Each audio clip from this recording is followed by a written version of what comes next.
Talk about your songs, talk about John 3:16. Austin 3:16 says I just whipped your ass. I've been hanging out the Normandy with my main squeaky. I know 20,000 leagues under the sea, 40 nights and 40 days. I hung and bung on the Titanic in Hercules.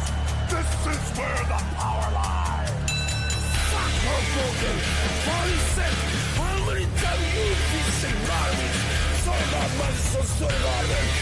I call it Toshindo, Terrando, Germando. Fuck all of you. You know, poor people who don't like AEW. That's all kayfabe. Hey everyone, welcome to the episode of That's All Kayfabe. We're here chilling. It's me and the great Gabe, my buddy. How you doing, Gabe? The Great Gabe. Ooh, I like that. It makes you feel like a giant, but it's like I don't know how to wrestle. Everyone's great. It's great. It's great. It's great. It's great. Gabe's great. Gabe's great. Yes, everything's great. Like, game changes. Game change. I'm there, man. I'm having a stroke right now, man. But other than that, I am doing fantastic. We were just having a conversation right before this, talking about how tired I am. Oh yeah, you gratefully gave me the link. You sent me the link to AEW All In that you purchased on Amazon Prime. Hopefully you got that $10 Prime credit that they were. I sure did. Hell yeah, you could fucking rent 28 days later. 28. Dang. Hell yeah, dude. I should probably do that, honestly. That doesn't sound too bad. You could rent 28 days later, or Minecraft movies on HBO. Oh, no, I'm good. I already saw that shit. But yeah, you sent me the link and I watched it, and you were at work because they called you in to work, and you watched it after work. And it was a long, because you didn't get out of work till what, 7, 8? Right, yeah, after 7 or 8 ended. Right after it ended, you got out, and then you had to wait a little bit because they had the scrum. So it was probably around 8, 9 o'clock that you actually got to watch it. And that pay-per-view was 6 hours, record-breaking. Yes. So I remember I discussed this with you that I was thinking about WrestleMania 35 because I think WrestleMania 35 was one of the longest pay-per-views I've ever seen for as far as like pre-show, because the pre-show was 2 hours and the main show, and I had to look it up because the main show for WrestleMania 35 was 5 hours. I think I have it here. 5 hours and 24 minutes. And All In broke that fucking record for the longest pay-per-view for a wrestling event at 5 hours and 56 minutes. Just the main show. And I remember you had texted me and be like, hey, man, it just finished. Like, it capped off at 6 fucking hours. I'm like, dude, you are kidding. I was like, there's only 9 matches. How is it 6 hours? That's crazy. And I had watched the pre-show too, so it was even longer. Oh, my God. Yes, I had asked you if you had watched any wrestling besides All In, and you told me you watched all wrestling. I did. So I just want to give you the hand clap, the applause. Like, you are brave. I did what you did, and I put it on both TVs and was streaming them on both TVs. Luckily, my internet handled it. And then, honestly, I felt very overstimulated when I did that last time. Like, I was very overwhelmed. Dude, that was a lot. And then I had my laptop like in front of me to type up notes, and so all these screens were on me, and I felt like a babe, like how kids are nowadays. That's how I felt, overstimulation, Dude, you could be like a Redditor, like with the 3 screens, like typing away, like upvote. I'll be like those Pokemon farmers that farm, like they have like 12, 20 mobile phones. Yes. They're farming like. Oh my God, dude, I hate that shit. That's funny. But yes, like I watched it. Fuck. All In finished, and then I jumped to see not Saturday night, but Great American Bash for NXT. And that one was like a little bit over 2 hours. I'm like, man, this is a fucking walk in the park. Womp Oh, yeah. womp. I didn't get to the main event until this morning. That was a good, solid show. And for what I heard, everyone was kind of shitting on Saturday night's main event because from what I heard was that it was commercials galore. Oh yeah. Oh yeah. It was. I mean, that's pretty much. I always forget with Saturday Night's Main Event because it's on Peacock. So I'm like, oh, this isn't really gonna have commercials, or it's gonna be like something. I don't know. I don't know why I always forget that there are gonna be so many commercials up the ass. But yeah, there was a lot of commercials, even at the very end, and I guess we'll talk about it too, where it like cut off Goldberg's fucking farewell speech. That's what I heard. I was not able to watch Saturday night's main event. I mean, and you saw, we'll talk about it, but you saw the one part that was like probably the big takeaway from it with LA Knight and Seth Rollins. Heartbreaking. That's the biggest like changing. This is going to change the way wrestling is for the next few months, probably. Yes, for a good minute. For the Money in the Bank concept, for that stable that they're just building around Seth Rollins and Paul Heyman. Mm-hmm. Like, what's going to happen with Bronson Reed and Braun Breaker? I hope they're going to be okay. I feel like they are going to be okay, but that's such a huge hit into the storylines going forward. Like, I feel like that's one of the main things happening on Raw right now is revolving around Seth Rollins. Yeah, it's comparable to the Liv Morgan situation where there was like a lot of shit going on with her and then she got injured. I'm looking up. Do you know why Bailey versus Lyra Valkyria was pulled from Saturday night's main event? For this Saturday? Yeah, because it was supposed to be on the card. It was supposed to be 5 matches, no? Really? I don't remember that. I just, because the Evolution's the same. We haven't seen Evolution yet. As we're recording this on the day of Evolution. Yes. That's going to show. So I was under the impression that they were saving all the women matches for Evolution, you know? Maybe. That's what I was thinking too. But I know for like the longest time they said Bailey versus Lyra Valkyria at Saturday night's main event. Maybe I misread somewhere. I don't know. Maybe it's just me. But because it's a triple threat. It is a triple threat for the Intercontinental. Mm-hmm. The Women's Intercontinental, which honestly, I think that might steal the show. I hope that's going to be a good match. Well, then again, it's all going to be good wrestling. Like, I'm very excited for Rhea Ripley versus Io Sky. I'm excited for the triple threat. It's going to be good. It's going to be great. It's going to be great. Great. Everything's great. I'm assuming it's not going to be 6 hours long. I mean, who knows? God, I hope not. Who fucking knows? No, it shouldn't be that long. Probably it starts at, for our time, Texas time, 6 p.m. So yeah, so it should finish maybe by like 8:30 or 9 o'clock. Yeah, that's pretty good. Right before sundown, it'll fucking finish. Yeah, so you can still go and get your groceries because the sun's still up. The demons don't come out till the sun sets. That's the perfect time for me. I hate when the shadows form. I know, it scares me. Come out. Yeah, I forget to take my meds. I never forget to take my meds. Yes, but before we continue on with All In, I just want to let the audience know, show us some support, subscribe to the channel, give us the 5-star rating on Spotify. Follow us in the links below in the comment section. Like, follow us on the socials. Yeah, like all that fun stuff. Go buy some merch. Like and subscribe. Like and subscribe. Oh man, like and subscribe. What do you think is gonna happen at the end of this video? Leave a comment down below. But this is a wrestling. Oh yeah, we've been talking about wrestling. What am I talking about? I'm surprised. Like, usually we talk about like a week.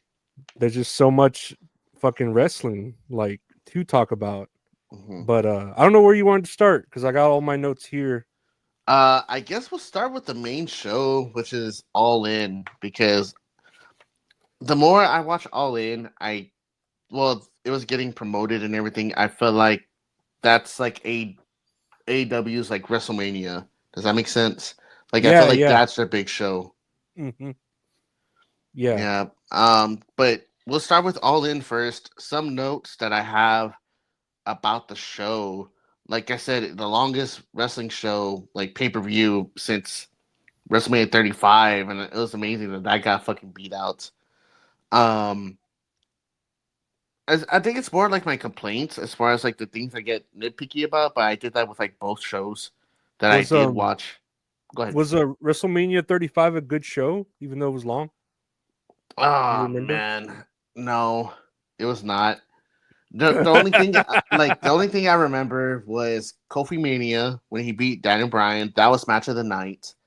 Um, Kurt Angle lost to Baron Corbin. That was his retirement match. Awesome. And that the main event was the first women's main event in WrestleMania history with Charlotte, Becky, and Ronda, where they messed up the pin, but Becky Lynch still won, but to unify both belts. Big moment, not to get that away from her, but long show, man, and everyone was just fucking drained out, absolutely drained out. Where it's like, as far as like All In, the one thing I would say before I start talking about the negatives is like, I felt like it crescendoed, like it built up very, very nicely all the way up into the end, and the ending, like we will get to that eventually. But as far as like starting with like the low points, I felt like the crowd seemed a little bit tired, but pops were like some of the big spots.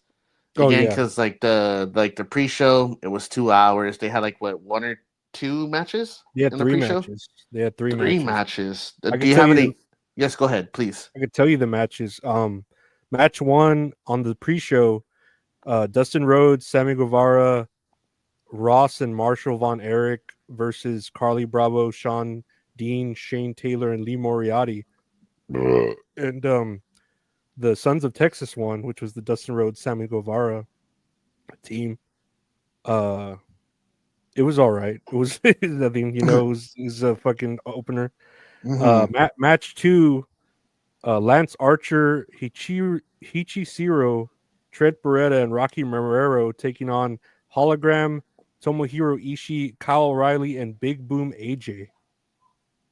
Oh my god, dude! How is this dude still getting matches? Like, that's crazy. He's actually not bad. I take a liking to. I mean, his theme song. We bring the boom, boom, and it's all That's what we do. We bring like the a kids boom. commercial and shit. That's what we do. I feel like they're trying to promote me those Lunchable snacks where you make your dessert pizzas.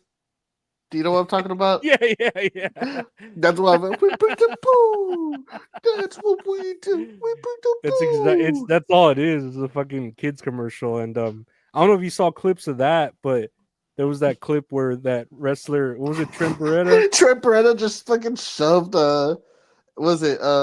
Big Justice in the face and shoved him on the floor. They were showing them standing up eye to eye, and they were like, "Why is a wrestler the same height as a kid on the side?" Oh man! And then Trent Beretta just came and fucking shoved him in the face, and I fucking broke, man. That shit was so funny. But he got his revenge because the ref was like distracted. And Trent Beretta, what's his name? Big Justice went into the ring and did a pretty nice spear to Trent Beretta before Big Boom AJ did like his power boom. That's what he calls it, I think, instead of the power bomb, the power boom. Nice. And I just think it's funny how everyone, like, the spear is like everyone's favorite move right now. Like, everyone just loves doing the spear. I don't know if it's the easiest to do or the easiest to take or make it look badass to sell, but that was that match. And match 3 for the openers, the Outrunners and FTR versus FTR. FTR won, just being heels. That was pretty much it. One thing I did want to note on that match, I did see that one. The Outrunners outfits look like a pack of Newport cigarettes. Yeah, I saw everyone calling that out on fucking Twitter. I didn't even notice till they fucking called it out. I was like, oh my god. What's that chant that they do? They go, "You son of a bitch!" Yeah. I'm about it. That's from Predator. Oh, you son of a bitch. Yeah, okay, they do that in Predator. Yes. You son of a bitch. And then they clasp hands, and they're like holding them really hard, like they're testing each other's strength. Yeah, you can see the veins popping out of their arms, and they're glistening like a glazed honey ham. So the other thing too was the camera cuts really irked me for some reason, especially when they went to the hard cam, like the main one that showed, like, the main one where it was like they'll pan out and like the crowd standing up to like clapping. Mhm. Like they, for some reason, the camera crew would always cut to that camera during big spots. So when they did a big spot, you only saw it from like a very far distance away, Mhm. and that was just like me nitpicking a little bit. Again, the kick out after kick out after kick out after kick out. Because we always talk about that. It's like, fuck, like how long are these matches gonna go for? And it's like, Dude. like they're known for that at this point. And the last thing I did here was the commentary. Like the commentary was either it was like really pissing me off, or it was just like super fucking funny because they would just ramble on for like God knows what. Especially Taz, man. Oh Taz just yeah. like says some of the wildest shit. I do have a They're just quote trying to here. they're trying to make each other laugh at this point, I know, like I have a quote here that Giselle pointed out to me, and I'll say it when I'm reading through the matches. But that's like me as far as like my nitpicking, I suppose. But as far as like the main show, this was longer than WrestleMania 35. Like we said, WrestleMania 35 was 5 hours and 24 minutes, and All In Texas beat it by 5 hours and 56 minutes total runtime. Pretty much 6 Oh, hours. What'd That you is crazy. what'd you think of like the set and the crowd? Because the crowd looked nice. It The was like crowd a did look full. nice. It was a full stadium. It felt like. The one thing, it's like when they would pan out, I'm like, dude, those floor sections look like they fucking suck. To what? To sit at? Yes, like I don't know. I feel like floor seats are a scam. Unless you sit like front row. I don't know. Because like when they would show the panning of like the floor sections, it's like you have one giant section close to the ring, and then you have another giant section behind that section, and then you have the rafters. I'm like, dude, I feel like I would just sit at the rafters because it's like at least I don't have anybody sitting in front of me. Because I Yeah. think that was another big thing at the show where it's like people were pissed off about like the people they had to sit behind. It's like, I mean, that's inevitable. Like you can't help that, But if I'm gonna be sitting in a seat where I'm like, oh, like I paid like $300 for the seat, like this looks great, and then another tall motherfucker sits in front of me blocking my view, then yes, I'm gonna express some discourse. But I think a lot of people were expressing their discourse on that. Well, But fuck yeah. Yeah. No, I would be too. the stage looked nice whenever they did pyro. The pyro did look pretty badass as well, which is good, man. It was a good start to the show. As far as like the match card, I guess if you want, we can start off with the first match. Yeah, I got here the first match, the Ops versus the Death Riders in the trios, I believe Yeah, it was. Trios? the trios tag match. The only notes I have is Powerhouse Hobbs. I have a quote here from my wife that says Gabe Kidd is a hot skinhead. He needs to market that shirt, hot skinhead. Hot skinhead. And then like she's like, oh, he's a hot skinhead. I was like, who? Gabe Kidd? I was like, really? That's crazy. But she's like, yeah, he's handsome. I was like, she's like, plus he has your name. I'm like, no, he has my name.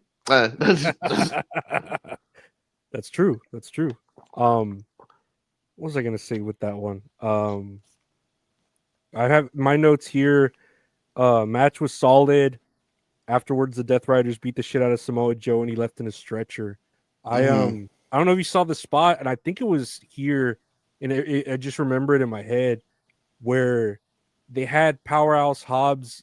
I think it was Powerhouse Hobbs. I'm pretty sure because he's the only one that could really do this. They had him set up for a Doomsday device, and when the dude like jumped off to Powerhouse Hobbs, instead of being clotheslined, oh, he grabs him and power slams him. and power Oh, that slams shit him. like badass. And I was man. like, dang, I've never. They were even the commentary was like, we've never seen that, and I was like, I've never seen that. They look fucking badass. It's like either I've never seen that or people have done it and they do it shitty. But Powerhouse Hobbs did that so fucking perfect. It looked badass. It was fucking. It was like it seemed like a tandem move.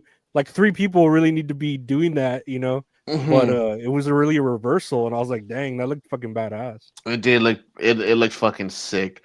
I like how Samoa Joe was gonna do his muscle buster with Wheeler Yuta fucking runs in the circle and then does the muscle buster. This is my weekly intake of fuck Wheeler Yuta. I don't know why, man. He just pisses me off for some reason. His hair, man. Get a haircut. I think it is. And then we'll get to the main event too. Like I was fucking yelling at my TV, especially when Wheeler Yuta showed up.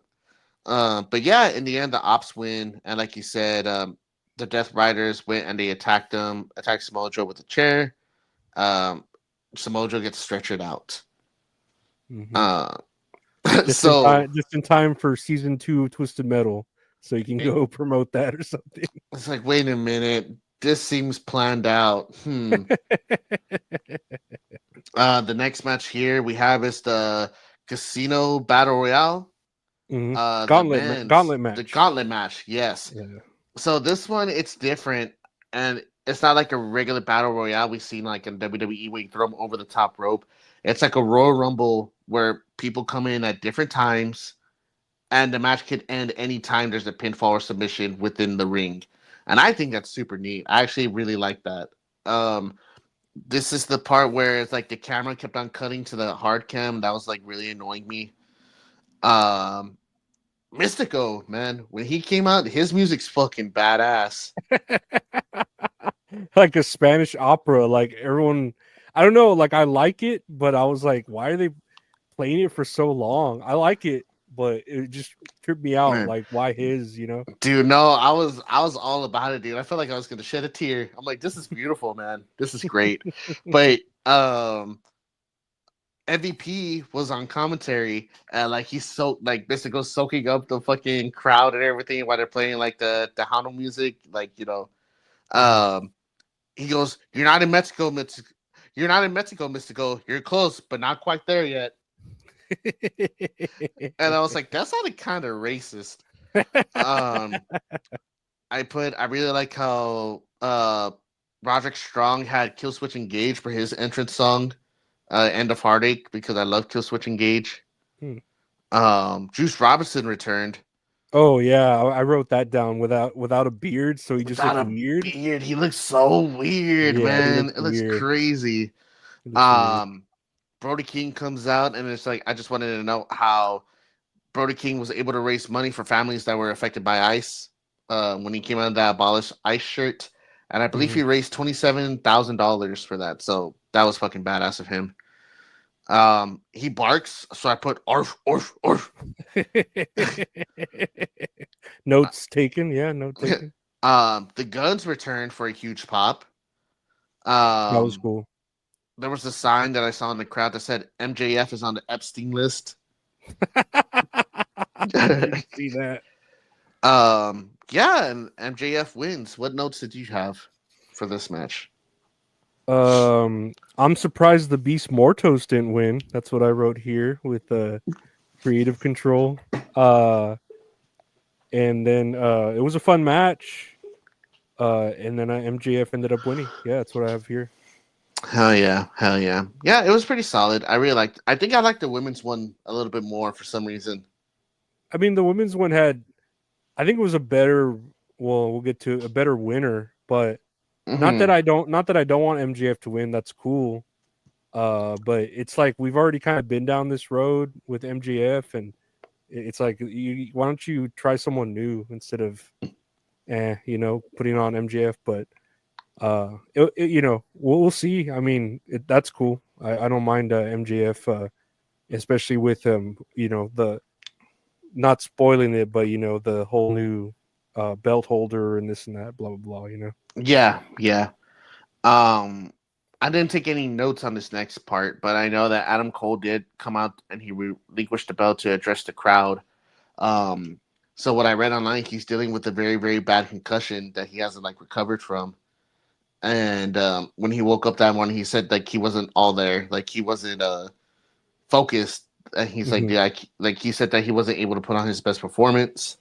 I believe this is according to not Fightful. I think Fightful or not WrestleOps. It's one of those wrestling accounts. Yeah, well, they all sort of start publishing the story once one person has a source.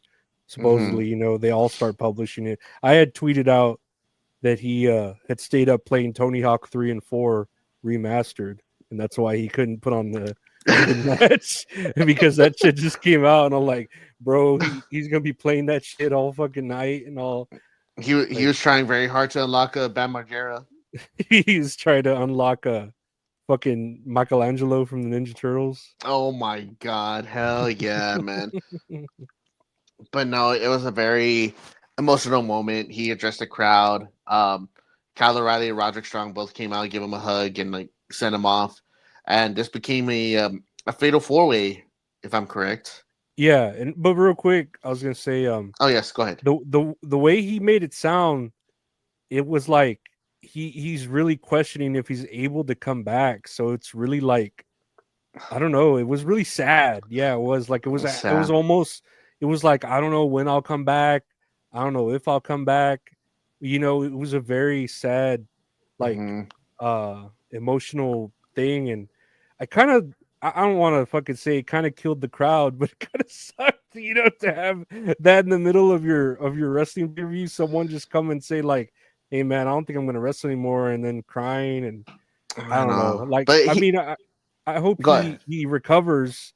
And I hope everything's fine. As much shit as I talk about Adam Cole, but it was just like, man, this sucks. You know what I mean? It does, man. I think he addressed that too when he was talking to the crowd. Like, I really don't want to bring anybody down. Like, this is one of the biggest events of the year. Like, everyone should be hyped. But I just want to give y'all an answer to a question. It's like, I just don't know when I'll come back, if I'll come back. And he's just crying, man. I'm like, fuck, dude. I've always liked Adam Cole. Like, you know me. I'm always an Adam Cole fan. You're all about Adam Cole. Yeah, man. And it just sucks seeing someone not being able to perform under their own terms. Like that, I think that's the big thing too. And so he was able to do the Adam Cole baby. He went out, and then speedy recovery. Hopefully, he comes back stronger than ever. Fingers crossed, man. Yeah, for sure. As far as the next part, it got turned to a fatal 4-way match because he had to relinquish the belt, if I'm correct. Mm-hmm. And that match became between Dustin Rhodes, Sammy Guevara, and Daniel Garcia and Kyle Fletcher. The one thing I didn't know, was that Kyle Fletcher got a new entrance song, and it's by one of my favorite bands, Hot Mulligan. And I was like, man, this kind of fucking slaps. But I didn't get to watch the match. Man, they're playing your Spotify playlist on there, huh? I know, man. I know. It's like I'm waiting for a chaperone to pop up in this bitch. That's with Willow Nightingale. I had to hear about his speech. I don't know if you know. Oh, you didn't watch the match, right? I did not. 4-way. So the crowd was pretty like quiet the whole match, from what I remember. This was when I was watching 2 pay-per-views, so I was listening to both crowds and both commentaries, but they were pretty quiet the whole match. And I don't know if it was because of Adam Cole kind of like, and I don't mean this say this in an insulting way, bringing the mood down, but it might have been that, or just might have been the match was like kind of boring. It wasn't a bad match, but what really set the match differently was that Dustin Rhodes ended up winning the TNT title, and that was super emotional. And everyone kind of cheered for that, and that was surprising. That is surprising. I thought the belt would have gone to Kyle Fletcher. I felt like it was supposed to be between Adam Cole versus Kyle Fletcher, that Kyle Fletcher was going to squash Adam Cole. That's what I thought was going to happen. Really? That's what I was thinking. They should have just did that. I mean, yeah, he's concussed, but like fucking Seth Rollins took a BFT with a fucking broken knee, you know, like fucking I imagine like, hey Kyle, like we could do the match, but we just got to go home real fast. Like, just do a roll up pin because my head hurts. I'm gonna power bomb you on the apron and clip your head.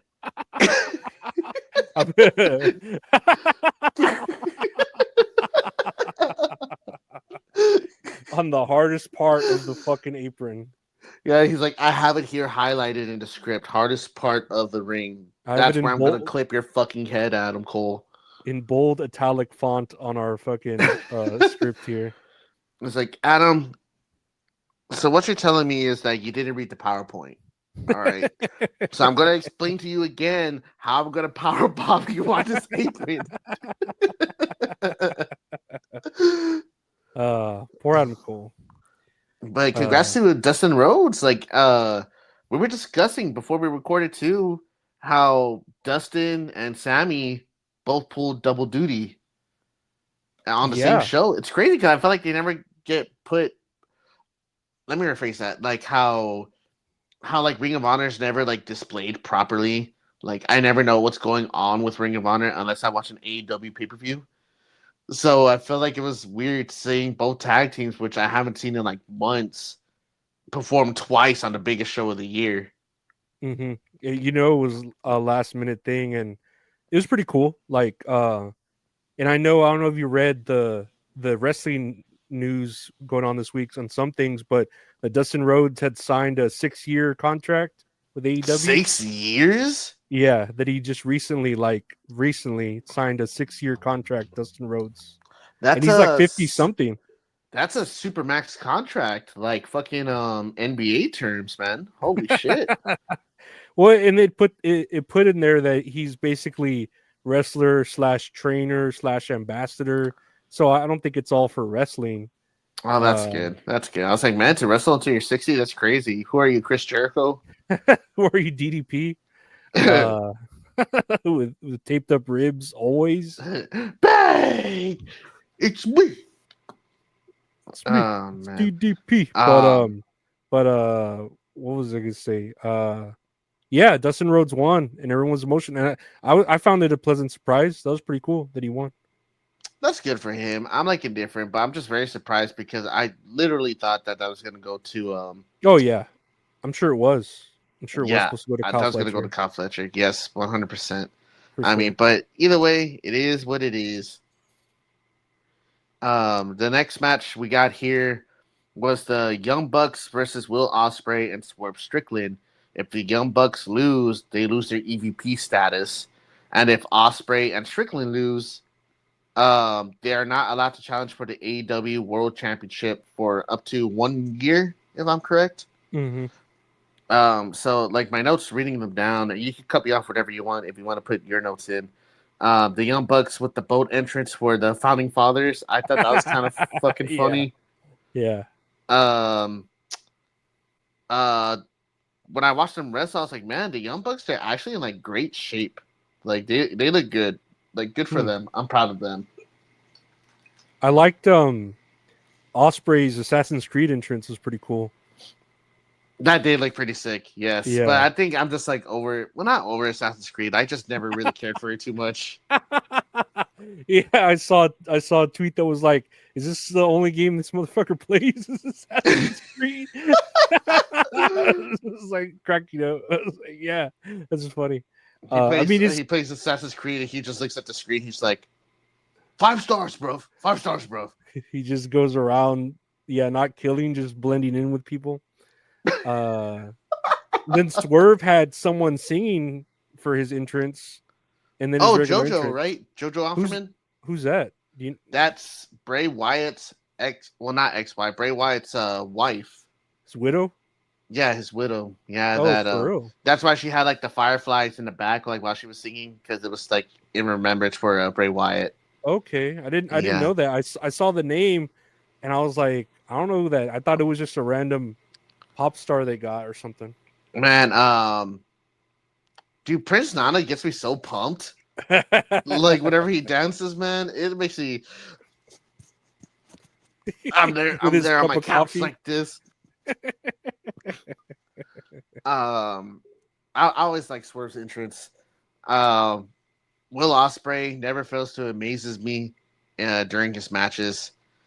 They had that fucking crazy sequence in the middle of the match. I remember it. I just recently saw it again on Twitter, that exchange. Dude, yes. And I remember when I was watching it last night, it got me up out of my seat. I was like, oh shit, whoa, what the fuck? Oh shit. Like I'm just yelling at the top of my lungs. They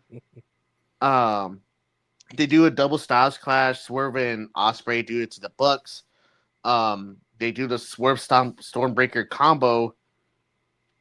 Fucking I couldn't stop laughing because the Young Bucks, they do a super kick to Prince Nana and it just kills Taz. Like Taz cannot stop fucking laughing. And I can't stop laughing because Taz can't stop laughing. Again, this is another match where it's like counters galore, kick out after kick out. There's an accidental hidden blade that Ospreay does to Swerve by accident. Crowd is super hot. I have a quote here from Tony Schiavone where he sounds very pissed off. Quote, "How long is it going to take you guys to win this freaking match?"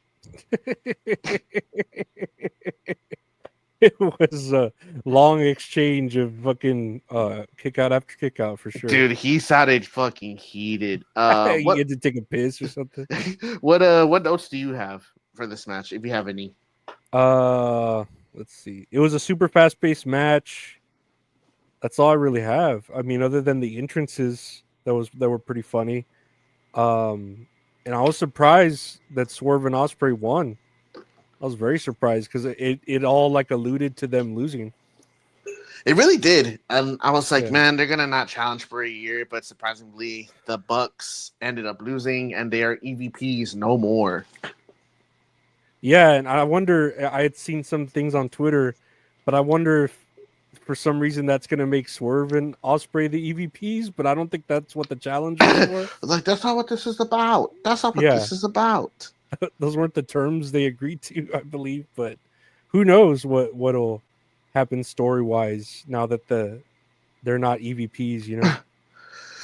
We'll see, man. But honestly, so far, this was my match of the night. You know, as we're going down the list, it's gonna change. Like it is definitely gonna change as it goes on. Now they have the women's casino gauntlet match.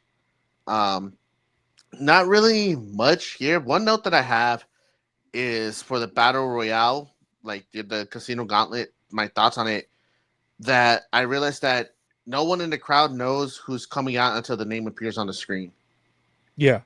Yeah, but then again, that's an issue with like WWE as well because like the songs are like so generic. Harley Cameron, she returned. We got a big pop. She was wearing a face mask, to cover up for like a broken nose or something. Mm-hmm. I really like Thekla or Tekla. Is that her That name? spider chick? Yeah. Yeah. The more I watched her, I was like, man, she's actually pretty fucking badass. And this crowd fucking loves Willow Nightingale. Oh yeah. The crowd loved Willow Nightingale. The crowd loved Athena. Athena, yes, she got a big fucking pop, dude. Yeah. And rightfully so, man. Athena kicks fucking ass.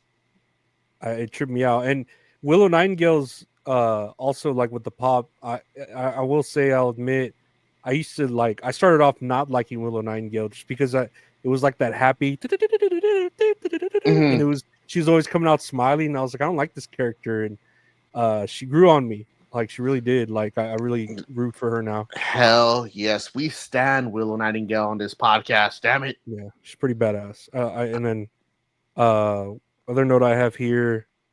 Oh, there were two women who debuted. Siri, is that right? Siri and Alex Windsor. Alex Windsor and is that the other girl's name? Siri? I don't remember. Or Siri? It's Syuri. S-Y Siri? Yeah, she was foreign. She was foreign. I know that she was foreign. But those were the two that like debuted at the end, I believe. Yes, her and Mina Shirakawa, they were kicking each other's ass for a minute, dude. Oh my What's god, up? I want my ass kicked by Mina Shirakawa. Dude, okay. Shirakawa. So you can't tell, but in my notes, I'll show you real quick. You see those little heart emojis right next to it? It says Mina Shirakawa. Dude, I wrote here, Mina Shirakawa looked hot as fuck. That's what I wrote in my notes. She comes out, I told you so. I was like, dude, I have a fucking crush on Mina, man. She has my heart. Like, makes me act all stupid. I put Mina's theme song sounds like a banda song. Like, it's suavemente. I don't know if you ever heard it, but I remember I was listening to it. I was like, dude, that sounds fucking familiar. Giselle walks into the room and she's like, like listening to it too. She goes, is this that one like banda, like cumbia song? I was like, okay, I thought it was just me. No, like we're hearing the same thing. Mina Shirakawa with 3 heart eye emojis. Hell So yeah. hot. So hot. This match, I felt like it was lasting longer than the men's gauntlet match. The women are kicking ass. and Athena pins Mina sadly, but happily wins the match. Yeah, I didn't know it was gonna go to Athena, but the crowd popped really big when Athena won, and I was like, "Oh, that's cool. That's cool." Hell yeah, man! So now she has the chance to fight the women's champion, I guess on her own terms to cash in that contract, which is good, man. She finally deserves that recognition. She should have been on the AEW roster fucking years ago already. I mean, good for her for representing Ring of Honor, but she needs more spotlight on her. Yeah, for sure. I don't even know, like, how, because I haven't seen her really how good of a wrestler she is, but I know that when the crowd comes out, they get all, or when she comes out to the crowd, wherever it is, they get all pumped. And from what I have seen from her, she's pretty good. Like, I don't know, like she's consistent, you know? Yes, yeah, man. She Yeah. she fucking kicks ass. She's not like Julia Hart. Like I swear I always watch Julia Hart and I'm like, oh, I want you to try your best. You know, So I have a note here about Julia Hart. I forget I skipped over it. That it's more of a question. I was like, she changed her attire instead of being all goth, because now she was like in like the cyberpunk, like cyber goth, like lime green and black. It was very interesting to see that. But yes, Athena wins that match. We'll go on to the next match, which is the trios tag match. And that's between Christian Cage and Nick Wayne versus the Hurt Syndicate versus I forgot the name of the tag team, but it's Kevin Knight and Speedball Mike Bailey. By Mike Bailey. There you go. I couldn't remember the other individual. Thank you. I know they have a tag team name. I forgot what their name is. Jet Speed. There you go. I don't know why it's Jet Speed with Kevin Knight, but okay. That's why I was like, is that dude's name Jet? And it's like, no, it's Kevin Knight. Okay, well, I don't know why it's called Jet Speed. I put their Speed Racer gear was super sick. Cool. We heard people. We heard people. We heard people. We heard people. I put did not know that FTR was on commentary because I was trying to figure out. That's when I texted you last night. I was like, dude, this commentary is like fucking crazy. We heard people. We heard people. We heard people. Shelton Benjamin with the German suplex over the top rope. Oh, that yeah, looks fucking badass. Yeah. Holy shit. Cool spots here and there. FTR interferes, but Hurt Syndicate wins the match. Before we go to after the match, do you have anything else to add to that? Pretty good match. That's all I wrote here, other than the after the match. Pretty good match.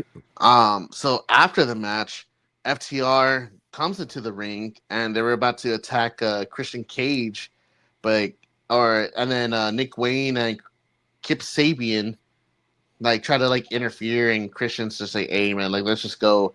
Turns around and Nick Wayne and Kip Sabian turn on Christian Cage. Crazy. They're about to do the concerto. Gets crazier that Adam Copeland or Cope comes back, huge fucking pop, and he dances on stage to make the save while his friend's getting his neck fucking broken.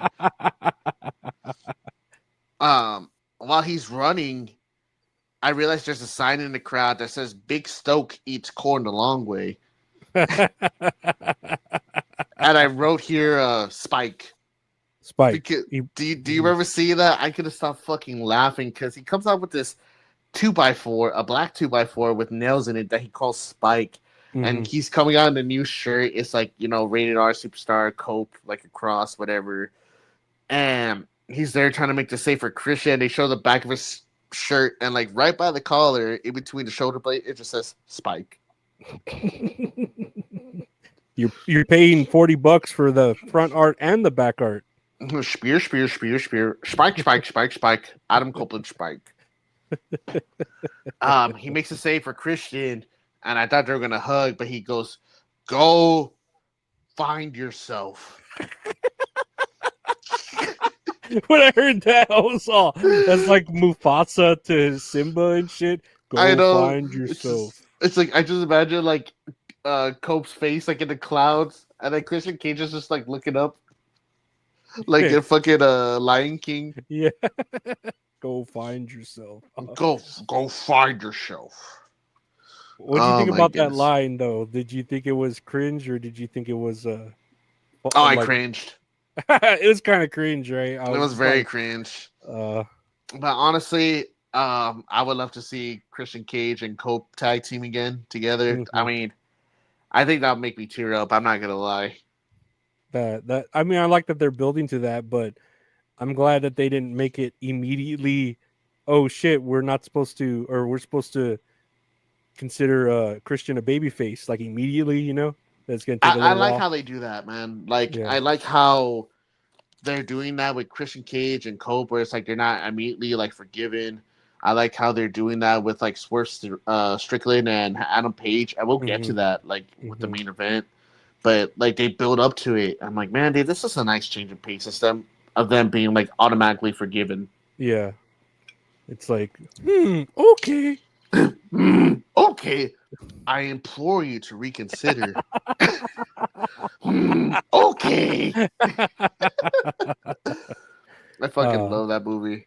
Oh, it's so great. It's fucking great. Uh, Next are one of the three main events. That's what I have here. One of the Yep. three main events, because not the last match isn't the main event.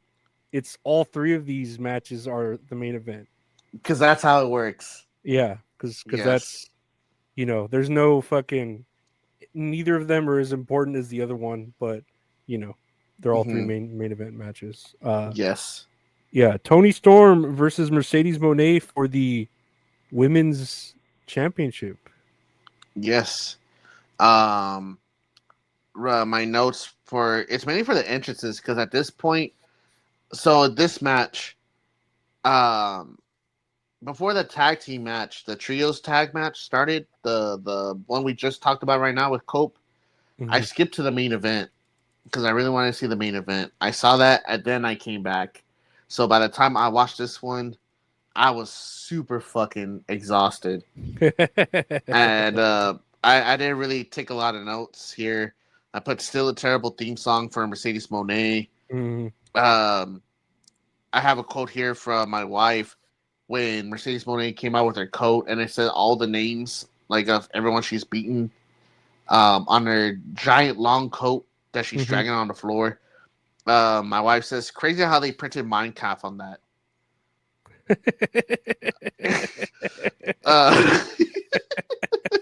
I mean, maybe she beat Minecraft. Who knows? I don't know, man. You never know. Maybe that was one of her opponents, man. Yeah, she's been all around the world. Shit.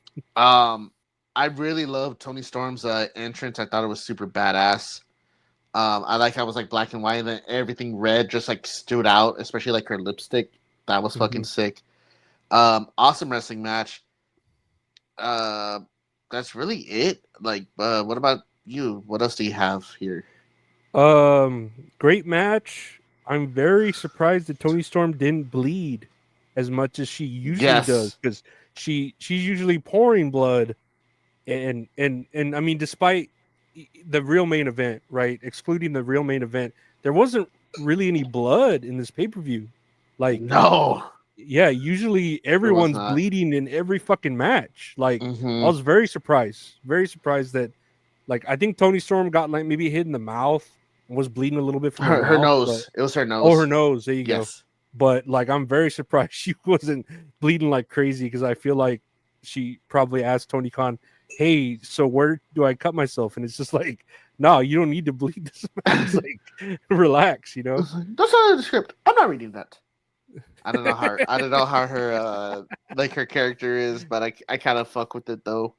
I put that the finish with that pile driver off the fucking second rope or the top rope, I can't remember, but that was pretty badass. Like gnarly. Yes. Yeah.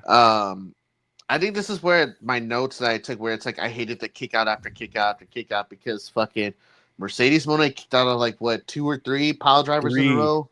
3 pile drivers. 3. Yes, that fucking pissed me off. Yeah. And then I think at that point I was like, oh my god, she is gonna fucking win. But due to my fucking surprise, Mercedes Moné loses the match. Toni Storm retains. This is the first time that Mercedes Moné has lost since arriving to AEW. Can you believe that? I do believe it. I know, because she has creative control. I was about to say, do you think her creative control, hear me out, was that she wants to lose? No, I don't know. I don't know, man. At this point, I don't want to think too much into it. I'm just glad she lost. I'm sorry. This is for my friend Paul. I was like, I told you, Paul, that she was gonna fucking lose. She did. Yes, Paul. She did lose. She did lose. It was a good match. I'm surprised because I feel like every Mercedes match I watched was like mediocre or just not good. And this one, I don't know if it was Toni Storm fucking doing the heavy lifting for her, but it was a good fucking match for it being a woman's match. And for it being a woman's match, look at me. I was like, ooh. Yeah. Look at me. Yeah, I hate women. Hey, look at me. I hate women. But yeah, it was a really good match. It was a good Mercedes match. I wouldn't say it's a good woman's match because you know, I do prefer women over men. But yeah, it was a good Mercedes match. It was a very good match. I really did enjoy it. I think I preferred her match with Jamie Hayter more. The one she had the last pay-per-view, Double or Nothing. That one was really good. Was that the one where she like DDT'd her like right on her fucking face or something? Yep. Yeah. See, I feel like this one didn't really have. I don't know. Like maybe Toni Storm was doing all the lifting, but it was a good match. Did you see that spot where Mercedes had her in the tombstone? And Toni Storm reversed it, and then like, oh yeah, it's just like pretended to be eating her out or something in her ass. Yeah, I just couldn't stop laughing because Taz was like, "Oh, okay." Yeah, the commentary was all speechless. Dude, they were so speechless, man. Like that shit's fucking stupid, man. This commentary was killing me, dude. I swear to fucking God. So the second main event was Kenny Omega versus Kazuchika Okada to unify their continental and international belts, I believe, to make the unified. What the fuck do they call it? The one winged rainmaker, and I don't know. The one rain angel, the one ring, the hash singing, the raining, the ringing. They were combining both belts, or no? I don't think they combined both belts. Maybe they're just fighting for one to replace those belts. The unified something. Some shit like that. The big notes I have here is Don Callis still fucking sucks. I cannot stand Don Callis. It's not even a heel. Like, I just don't like him. He's just fucking annoying. He needs to fuck off already. Legit, both men can never have a bad match. I was like, I didn't know. So here I put crowd getting restless a bit, ? And then right after I put, never mind, that match picked up quickly. Yeah, it started out slow. And another thing I wanted to note, Jim Ross came out for commentary. Yes, he did. For these two out of the three main events. He didn't come out for the last match, but he came out for this one, and then for I believe he was on the main event. The main event. Again. No, yeah, it started out really slow, the Kenny Omega match, but yeah, it picked up like really badass, and I don't know about their past or anything like that, you know, but it was a good match. It was a good match. Man, yes, it was a great fucking match. It's like I just fucking hate Don Callis. Dude, he's just annoying on commentary. I like him just like not even like doing the heel shtick where it's like, oh, like I'm supposed to boo him. I just fucking hate seeing him on my TV. It's like if there's anyone that pisses me off more than Wheeler Yuta, it's Don Callis. Like, man. Like I don't know, man. Maybe it's just me. I don't know, but like I could see fucking pisses me off. I could see it. He reminds me of like when you have to go to the restroom, but you don't want to get up because you're so comfortable, and it's just like, I just need to get rid of him. Yeah, like an inconvenience. He's an inconvenience, it's man. A chore. The Omega's entrance with the Gregorian chant and the pyro. Did you see the pyro kind of mess up on his Omega symbol? No, I did it. Yeah, on the well, it would be his left, but our watching it on our right, the Omega symbol wasn't like fully on fire, and I was like, fucking -5 stars for that. Minus 5 stars. I put, besides from Randy Orton, Kazuchika Okada has a fucking awesome drop kick. Oh yeah, Like, it's a great drop kick. It's a good drop kick, and I couldn't stop laughing at the end of the match. Kazuchika Okada, he ends up winning, becomes the unified champion, and I couldn't stop laughing because Kota Ibushi's helping out Omega like on the apron, and then Okada's just like at the apron, like smiling at him, like hey, hey. Like I put #1 player hater of the year. It was a good match. It was a really good fucking match. Yes, it really, that one crescendoed like very, very well. I think that's the thing with all their matches. They had a fucking 1 hour long match in New Japan, and it was just fucking awesome. I really want to go back and see that trilogy, like of them fighting each other again. It shows fucking sick. So yeah, Okada won, and now he's the unified champion, or whatever that belt is. So now for the real main event, because it is the last one that came out, a Texas death match between Hangman Adam Page versus Jon Moxley for the AEW World Championship. Hangman Adam Page got his old theme back, and I fucking love that one. And I like how whistling. Yeah.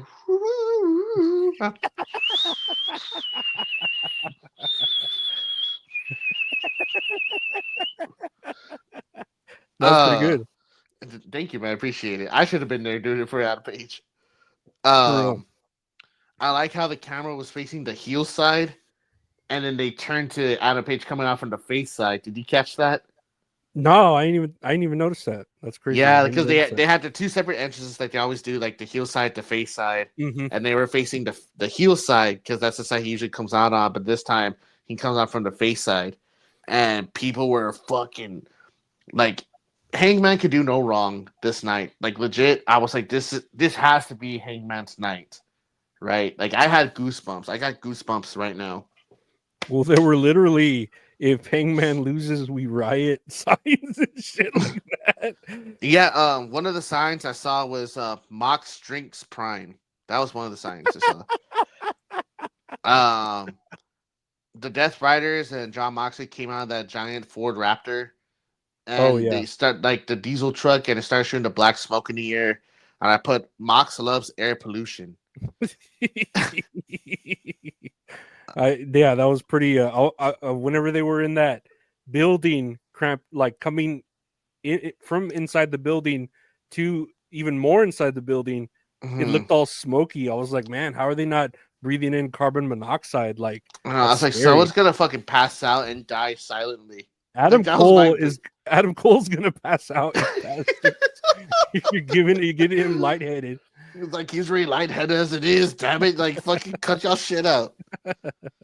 But that was like before my notes before the match started, and I didn't take a lot of notes for this one because I was just so fucking overwhelmed with emotion through this whole match. Let's talk about the first big spot. The forks. The fork. You know, yeah, they had dueling forks, right? They both had forks. And it was so funny because I was telling Giselle how I wanted to see a fork for some reason. She's like, I thought you didn't want to see blood. I'm like, let me rephrase that. I'm expecting to see a fork in this match. And fucking boy, oh boy, was I proven right.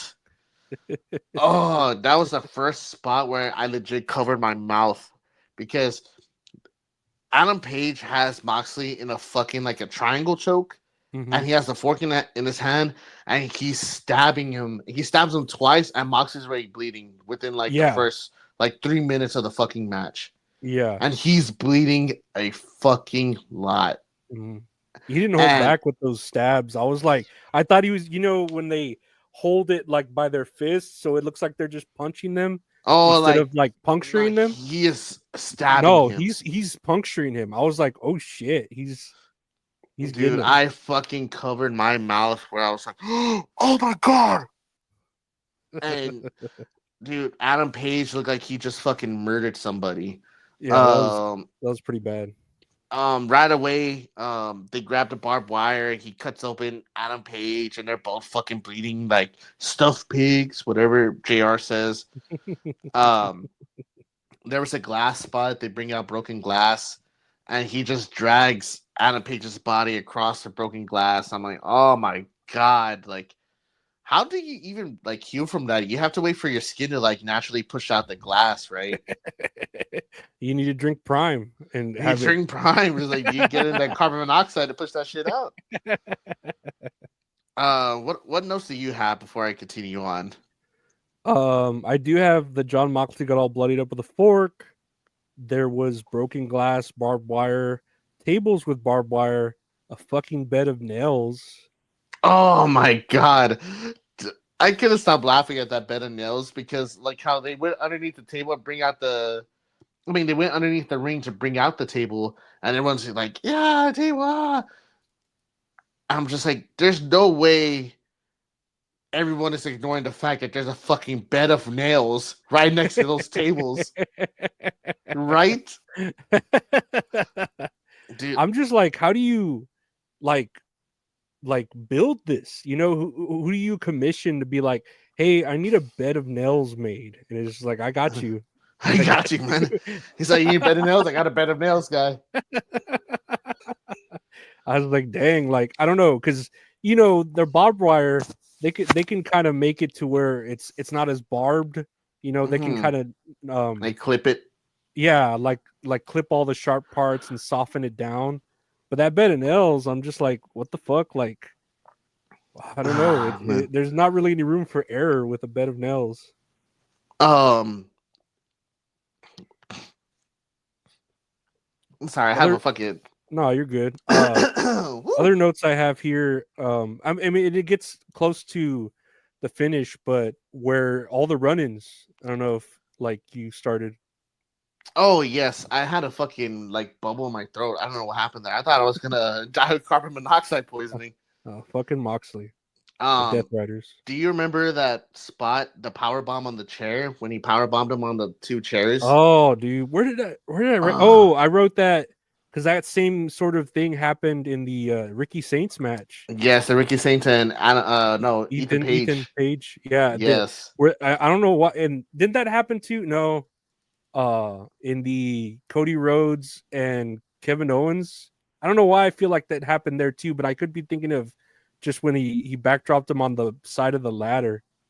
Yes, I think that was with the ladder. Yeah. I don't think that was with the chair, but it's to me it's comparing it comparable because like they're dropping him on like the hardest part and it's not even giving anything. It's just they're just landing on it and falling back. Dude, it looks nasty. Every time they do that shit, it fucking makes me cringe. Mm-hmm. That's when the run-in started happening. Wheeler Yuta comes out, and I put in all caps here. Fuck Wheeler Yuta. Marina Shafir gets fucking Death Valley drivered into the tables. That was pretty good. That was pretty sick. Golly, then the Death Riders come out. This is where like I stopped taking notes because I was just so filled with emotion. All right. So if I'm trying to remember off the top of my head, the Death Riders come out, right?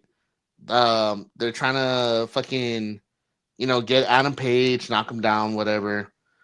He still gets up.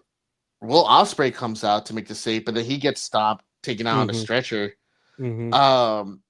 Then a video starts playing of Darby Allin talking from Mount Everest. So I was like, what the fuck? Like, why is that playing? I was like, is Darby Allin coming back? Like, what the fuck?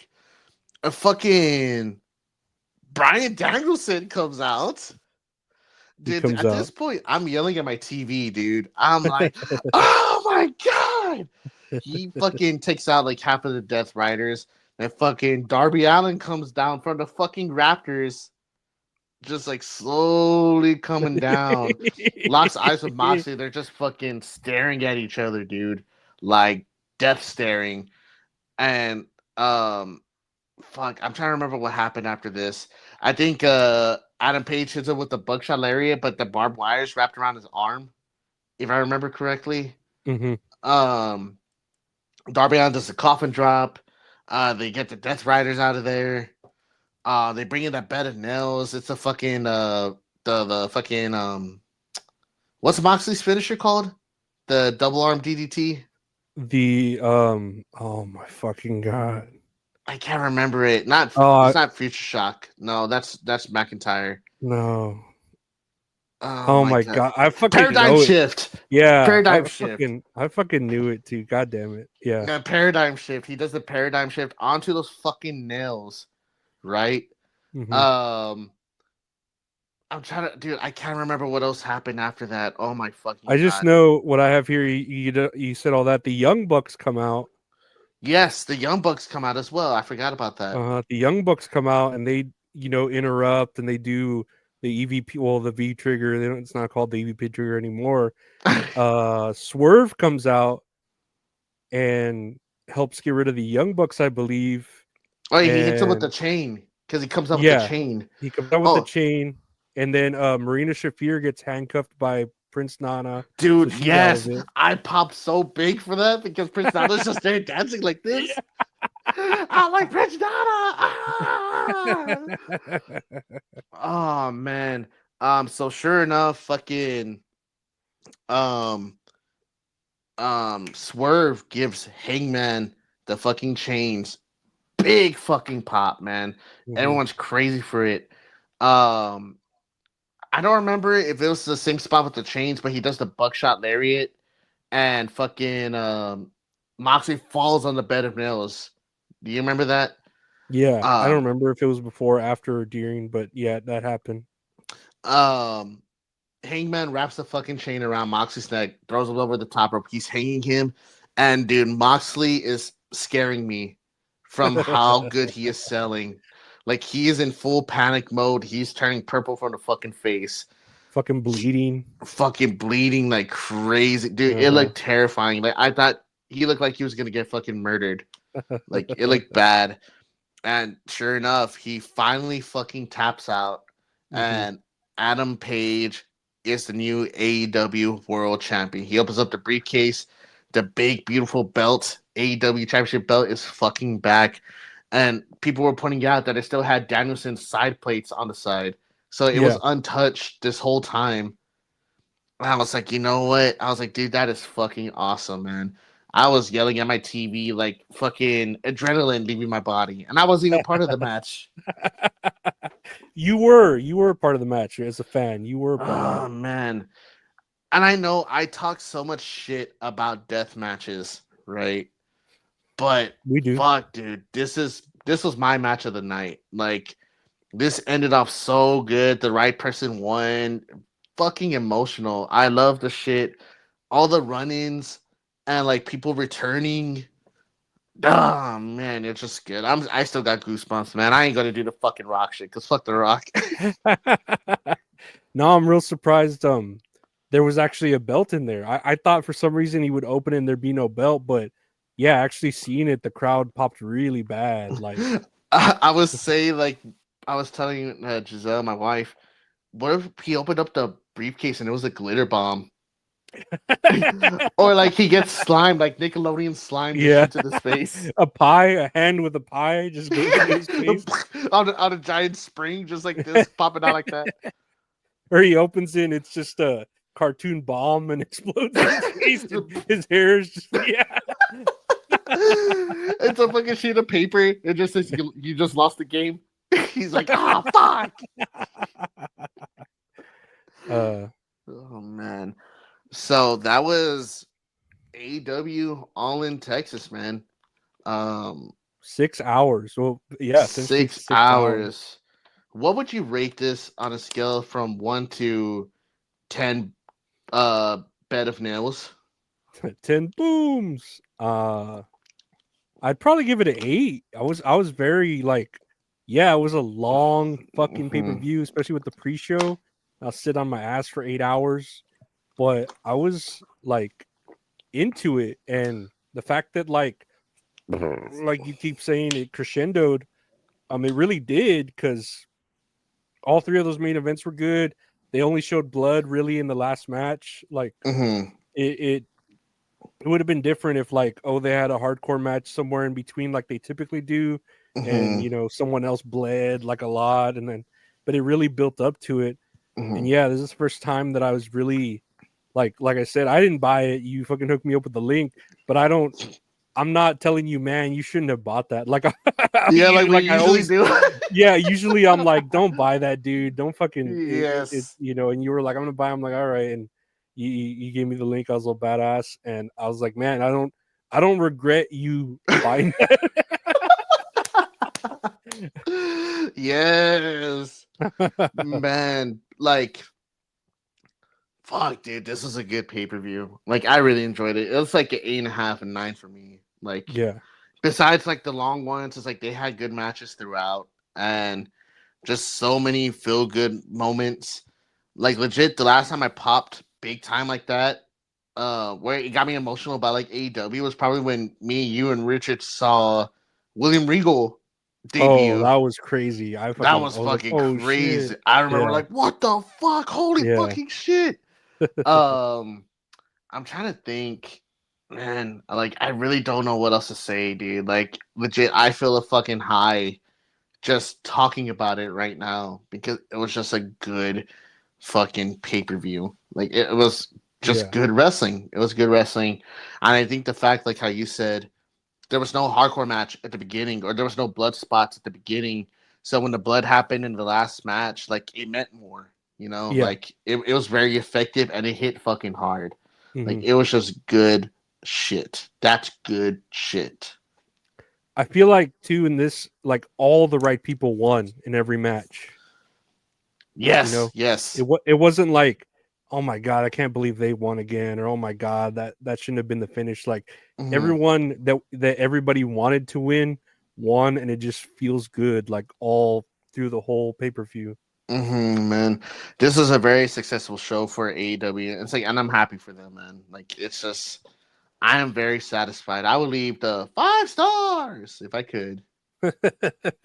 No, it was good. It was very despite the link, that's my only fucking, you know, minus couple of points or whatever. Mm-hmm. And then the Adam Cole, but that's against that doesn't, it's not under his control. It was just kind of like, oh, this is sad, you know. Yeah, yeah. But otherwise, it was good from beginning to end. It was good. It built up and it lived up to it being it's WrestleMania, if that's what they were going for All In. Mm-hmm. Yeah, no, the All In is a big deal, and I'm glad it is, man, because that's what they needed. For sure. Yeah, this is a huge blow to the feds, to the fans of the Oh Fed or man, whatever. dude, yes, and like we'll talk about it. Like, we'll get into more discussion about like conflicting shows, because I know that's like it's gonna happen again, where Mhm. like another NXT show is gonna go up against another AEW show, and we'll talk about that toward the end after we do all this. But as for right now, if you want, we could. Which show do you want to talk about? Like, I didn't see Saturday night's main event, so if you want to briefly talk about that, we can. Yeah, let me go over my notes. Saturday night's main event. So and it was just 4 matches. Uh, I feel like there should have been another match in there, but they did have like a quick run in. But the commercials, it was just like you've already seen a Saturday night's main event. It was the same thing. Commercials were Mm-hmm. just like everywhere. It was just so many commercials. Mm-hmm. Match 1, Drew McIntyre versus Randy Orton. Just a regular match. Jelly Roll came out with Randy Orton. They were building that from SmackDown, where they were like Oh that's the man. story they were building from him. Apparently on Smack, I don't know if you saw SmackDown or any clips of it, but Jelly Roll had did a performance, and Logan Paul came out to fuck up with that performance, and he was telling Jelly Roll, you shouldn't be here. Us real wrestlers are hate whenever you outsiders come in. It was just funny, you know, because everyone's like, "What? That's hypocritical," you know. But that was the idea, you know. That's fucking Uh, funny. so he was saying that, and so Logan Paul was hating on Jelly Roll, and think I don't know where it got to the point where Drew McIntyre met up with Logan Paul, but that this match here, Drew McIntyre versus Randy Orton, Jelly Roll came out with Randy Orton, Logan Paul came out with Drew McIntyre. Logan Paul was helping distract Orton, and then Jelly Roll pushes Logan Paul down, and that distracts McIntyre, which leads to an RKO and a win. Very, it was a good match. It was short, but it was good. Logan Paul gets into the ring and jumps Randy Orton. Jelly Roll goes in, pushes him out of the ring, and then Jelly Roll gets Claymore kicked by McIntyre. It looked pretty good. He sold it really well, and so now official for SummerSlam is Randy Orton and Jelly Roll versus Drew McIntyre and Logan Paul. What timeline are we in? Like, that's fucking crazy. I just saw a post last night. It's like they posted like the fucking the still for Moxley and Adam Page Texas Deathmatch is like, all right, boys, time to go to sleep. This is where the real men play. And the real men play was the Jelly Roll and Randy Orton versus Drew McIntyre and Logan Paul. That's crazy, dude. Oh my goodness. I'm not against, ever since Logan Paul came into the business and then the Bad Bunny thing, I'm open to celebrities if they want to wrestle. I'm open to it, But Jelly Roll, I mean, he's no Kevin Owens. At least Kevin Owens, he doesn't look in shape, but he can move. I don't expect fucking Jelly Roll to be like Vader or Kevin Owens, where he's gonna do a moonsault, at 300 pounds. Dude, Jelly Roll could be like Vader. Honestly, maybe. I don't think so. I just don't think so. Honestly, I want to see him do a Tope Cody Low. He's got him on the top ropes. Oh my God, Jelly Roll's done a Spanish fly. Jelly Roll with a 630 splash. I don't expect. I don't know. We'll see. Man. We'll it's see like, but SummerSlam is 2 nights, right? Yes, it's gonna be 2 nights. 2 nights of commercials and 1 night of wrestling. Let me mention that this was brought to you, I think, by the Naked Gun. The Naked Gun was on the ring. Oh man, I kind of want to see that. I'll wait till it's out of theaters, but it looks funny. It does. It does look funny. I might go take my brother to go see it. It does look funny. I'm not knocking it. Next, Jade Cargill was in the crowd. There were a lot of like stars in the crowd. I don't remember if it was in SmackDown or this one, but Fred Durst was in the crowd. I think it was SmackDown. Damn, Fred Durst. Yeah, that was badass. Yeah. But here, Jade Cargill was in the crowd, and she gets attacked by Naomi, and it spills into not into the ring, but in front of the announcer's table. And all these officials come out to break it up, whenever they all come and dogpile them. And Nick Aldis ends up saying, well, y'all can't play nice. I'm going to assign a special referee for your match at Evolution. And that person is, and then Bianca Belair's music plays. So she's the special referee. And then they're having a no holds barred match, I believe. I believe so. That's going to be good. I'm excited to see that one. I'm indifferent with Naomi's character because I just feel like, I don't know, she's trying too hard, but Jade, I feel like Jade's badass. I feel like Jade is gonna win. She should win. She's doing better with her fucking matches. She is doing a lot better. I just like both women. They could 630 splash me. I wouldn't mind getting a fucking Styles Clash from fucking Jade. Oh my god! A front facing Styles Clash. No, I don't know. Match 2 was Solo Sikoa versus Jimmy Uso for the United States Championship. I don't know if you heard the term MFT. Do you know what it means? That it's his MFTs. Maxwell faked up Tiedemann. I don't know that. But apparently his group, he's calling them his MFTs. Like MFT? Like his Talatonga and Tamatunga and Chichi Chunga. He's calling them his MFTs. and I don't know MFTs? what that's a acronym for. Let me look this up. Hold on. I mean, Yeah. you can continue on with the match while I look this up. Well, anyway, he's calling them his MFTs. That's like an even on his shirt. It's like a Sikoa and his MFTs or something. But the MFTs were there to help Solo Sikoa win this match easily. Really not all that much of a match. There was a beatdown afterwards onto Jimmy Uso, but then Jacob Fatu came out and he helped Jimmy Uso. MFT stands for My Family Tree. Oh my god. I would never guess that. I would never guess that. Like, honestly, there's too many fucking acronyms at this point, man. Like Did you see WWE, AEW, come on, man. There's already too many. I thought it was WWF. Where's What the F? Hey, Undertaker still wrestle? Hey, you know it's fake, right? Weren't there two Undertakers? I don't know why I use like an accent like that. Hey, yo, weren't there two Undertakers? Two Undertakers? What the fuck? What's going on?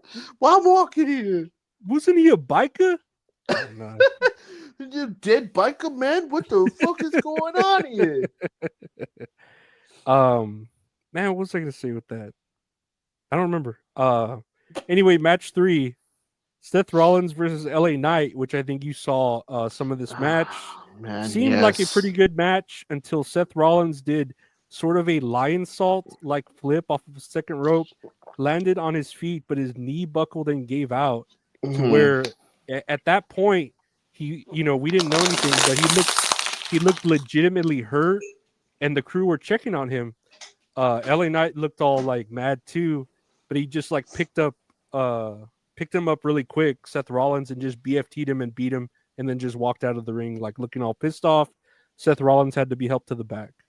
Oh man, I saw someone shared a clip on Twitter where so the move was, for those who don't know, LA Knight was laying in the middle of the ring and Rollins is on the apron.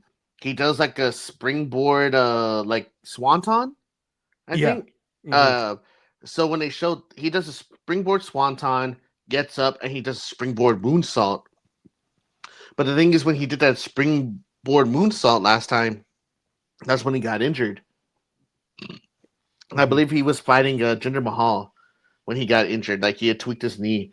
But someone took a clip of it, and when they did, when he did the springboard swanton first, his knee bounced off the canvas, and he looked like he made a face like, oh fuck.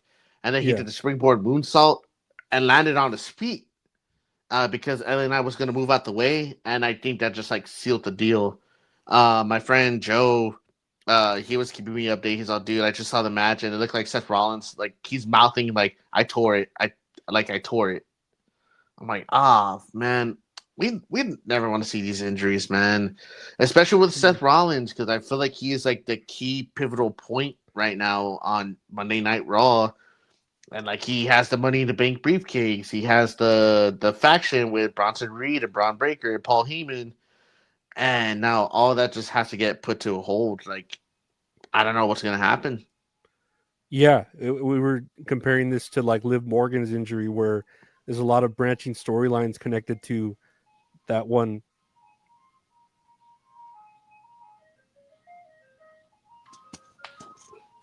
I swerve when I drive. I swerve when I drive.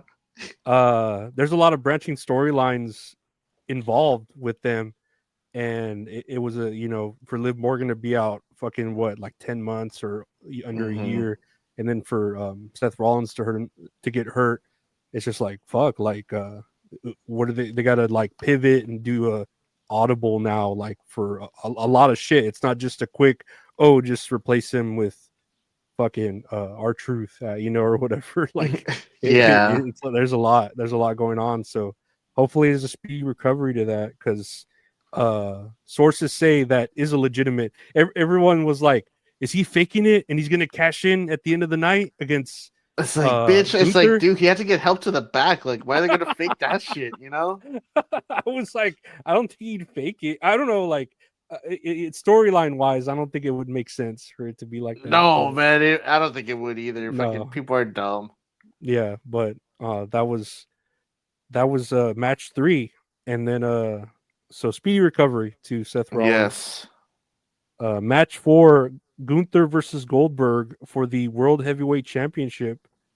Goldberg looked pretty gas with that. Oh man.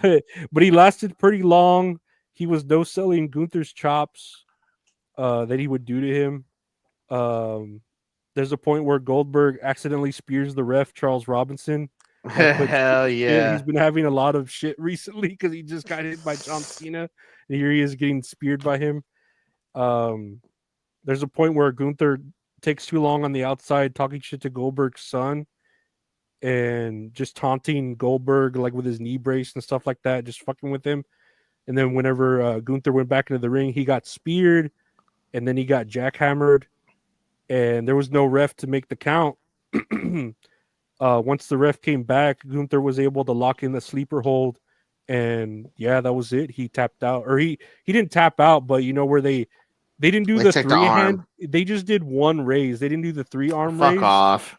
And they rang the bell, and yeah, and then it kind of like abruptly went to a commercial, and it was already like I was checking the time because I was right here at my computer, and I was like, how many more minutes in this match? It's already about to be 9 o'clock, you know, And I didn't know if they cut back, but they kind of cut it there, and then they, I guess, went back to Goldberg doing his fucking retirement speech, because this is again his retirement match. This is his last match, and they cut him off like because it was like very strict time, you know, Like WWE, like them in the ring, or the camera feed cut him off. the camera feed cut off, like because Oh, it went to the credits, and he was still doing his speech, and it just cut it off, you know, because it was already 9 o'clock.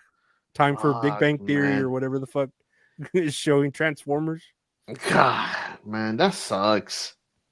I saw a tweet that was it said the person who cut off Goldberg's speech, and it had Bret Hart in the control room. Oh my god. Man, poor Goldberg, but I heard this match was pretty fun though. Like it was not a bad match.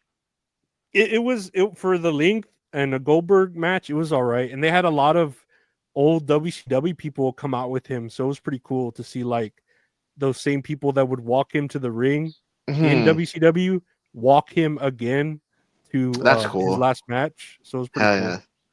Nah, that's sick, man. Well, happy retirement to Goldberg, man. That's crazy. Like hopefully he can enjoy his retirement and not, you know, be so gassed. Having to work like a match here and there, but he's able to leave like on his own terms, you know. Or like, you know, he's not going like a high hurrah, like he went out in like a decent match. I just don't see why they needed to have the belt on Gunther. Like, I don't know. I still think about that. Like, why'd they have to take it off of Jey Uso, or Jey right? Uso. Yeah. I don't know. But yeah, that was Saturday night's main event. Damn, I'll rate that -5 stars.